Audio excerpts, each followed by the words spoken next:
तो नमस्कार दोस्तों, मैं हैप्पी पोल्ट्री फार्म चैनल से रविंद्र कुमार और आज सर के फार्म पर आए हुए हैं। तो सर से पहले सर का नाम पूछ लेते हैं और सर से उनका जहाँ पे लोकेटेड है फार्म उस जगह का पता पूछ लेते हैं। जी, मेरा नाम राजपाल यादव, मैं गांव महाराजपुरा से हूँ और अपना फार्म तिजारा तहसील में मेगा हाईवे पे और पलड़िया से आधा किलोमीटर पहले है। तो सर का फार्म तिजारा तहसील में अलवर डिस्ट्रिक्ट में स्थित है। तो सर से पूछ लेते हैं, सर का ये खुद का फार्म है या सर रेंटेड है? मेरा ये खुद का फार्म। तो सर आपको इस लाइन में कितने दिन हो गए हैं?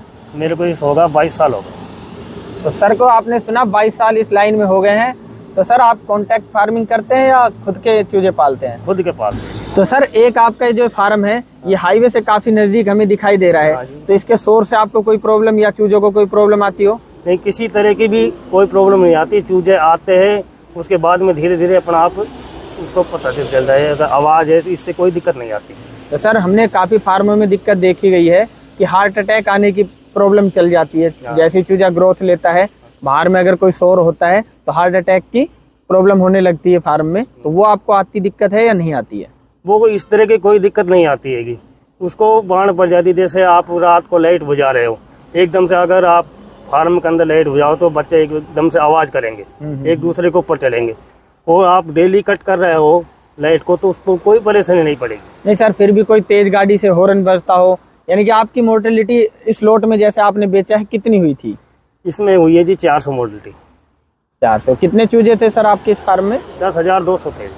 10,200। तो सर आपने अब तो चूजे निकाल दिया, अब आपके चूजे कब आएंगे?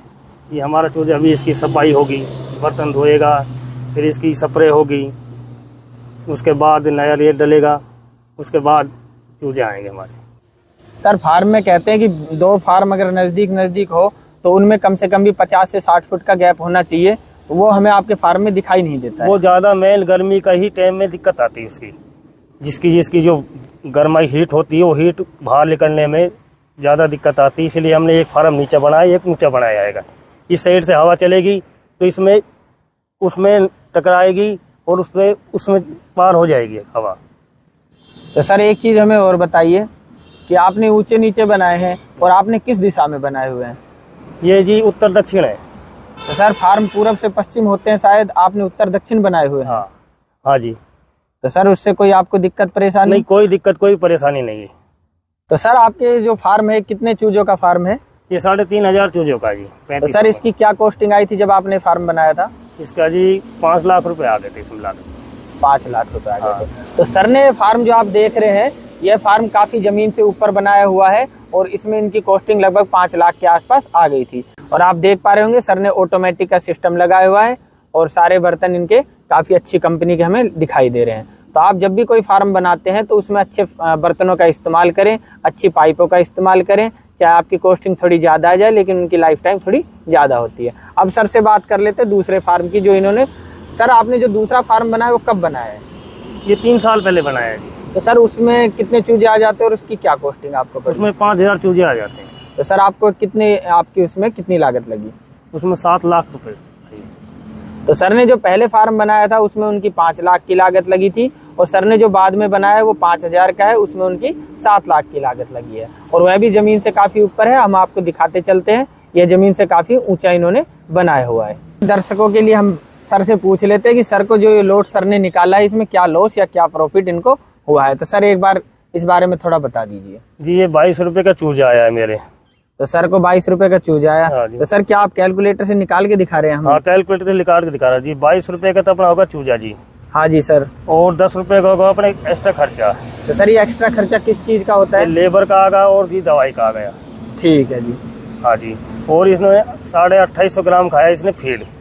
तो सर वैसे मेन एफसीआर जो अच्छी एफसीआर मानी जाती है वो 1.5 की मानी जाती है, यानी कि हम 3 किलो में 2 किलो वेट मान सकते हैं। तो सर का भी हम उसी हिसाब से लगा करके चलते हैं। तो सर आपने मान के चलो 3 किलो में 2 किलो वेट किया है। तो सर फीड क्या रेट पड़ रहा है आपको? ये फीड जी 42 रुपए किलो पड़ रहा है जी। तो सर 3 किलो फीड का आप और लगाकर हमें दिखाएं। ये 3 किलो फीड हो गया जी 42 गुना में जी 2850 ग्राम अपना आया है जी। एक बर्ड ने खाया। हम तो 3 किलो मान के चलते हैं सर। चलो 3 किलो मान के चलो जी। ये होगा जी 126 का 126 का हो गया सर का फीड और 22 रुपए का हो गया सर का चूजा और 10 रुपए सर ने एक्स्ट्रा खर्चे लगाए हैं, जो कि लेबर के खर्चे लगाए हैं, और बता रहे हैं कि बिजली का जो खर्चा होता है वो भी होता है इसमें। हाँ जी, जो अपने 32 रुपए अब ये इसकी कॉस्ट होगी चूजे की और लेबर की, 158 रुपए में तैयार हुआ जी हमारा। तो सर का 2 किलो का चूजा 158 रुपए में तैयार हुआ है। और सर आपने बिक्री रेट बताया था हमें 95 रुपए की आपकी औसत बिक्री रेट आया है। तो उसके हिसाब से अपना जो मुर्गा जो सेल हुआ है वो 2 किलो का 95 गुना हम उसको 2 कर लेते हैं, तो ये हो गया 190 रुपए का। तो सर इसमें से 190 रुपए हमें घटा करके और दिखाएं। इसमें से माइनस हो गया जी 190 रुपए जी। एक मुर्गा जी 32 रुपए छोड़ के गया है जी। तो सर का एक चूजा 32 रुपए छोड़ के गया है। तो सर इसमें टोटल आपने मुर्गे बताए थे 10,200। हाँ जी। तो जिसमें से कुछ मोर्टेलिटी भी हो गई होंगी आपकी। हाँ जी, वो 10,000 रुपए फीड लगाया, 10,000 रुपए ही एवरेज लगाया है। अच्छा अच्छा। तो सर ने हमें दिखाया गया है सर के द्वारा कि अगर वो 32 रुपए एक चूजे पर या एक मुर्गे पर बचाते हैं तो उनको हम 10,000 से गुना करते हैं तो ये सर का आ जाता है 3,20,000 रुपए। तो मोटा मोटी ज्यादा नहीं, सर का 3 लाख तो मान करके चलते ही हैं। तो फार्मर भाइयों, पोल्ट्री लाइन में ऐसा कुछ नहीं है। बहुत से फार्मर भाई या लोग कहते हैं कि भाई पोल्ट्री लाइन बेकार है, इसमें घाटा चला जाता है। अगर आप रेगुलर में काम करते हैं, यानी कि आप ऐसा ना सोचे कि हमने एक लोट में ही बहुत ज्यादा कमाना है या एक लोट से हम करोड़पति बन जाए, ऐसा किसी भी बिजनेस में नहीं होता। आपको धीरे धीरे लगे रहना है, इसमें आपको लगातार काम करना है, तो आप साल दर साल इसमें प्रॉफिट ही देखेंगे, आपको लॉस जाने की संभावना नहीं होगी। बाकी हम फार्मर भाई की भी राय ले लेते हैं।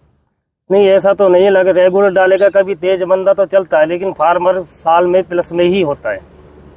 तो फार्मर भाई भी कह रहे हैं कि साल में प्लस में होता है। तो सर एक बार ये आइडिया और बता दी, साल में कितना प्लस में हो सकता है फार्मर? जी ये लगा लो जी, अगर आपके 10,000 है तो साल में आप 10 से 12 लाख रुपए प्लस में रहोगे।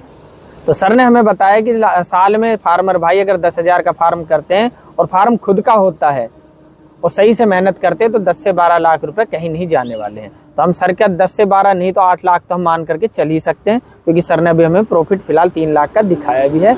और इस हिसाब से तो फार्म लाइन बहुत ही अच्छी लाइन है और कोई भी इसको कर सकता है, बशर्ते कि इसमें मेहनत अच्छी हो।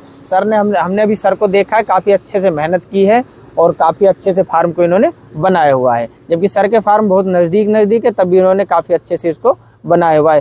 सर ने काफी मजबूत पाइपें लगाई हुई हैं, जिससे इसको हिलने में या आंधी तूफान में इसको कोई खतरा ना हो। तो वीवर आप भी चैनल को सब्सक्राइब करें, वीडियो को लाइक करें और अधिक से अधिक शेयर करें। धन्यवाद, जय हिंद।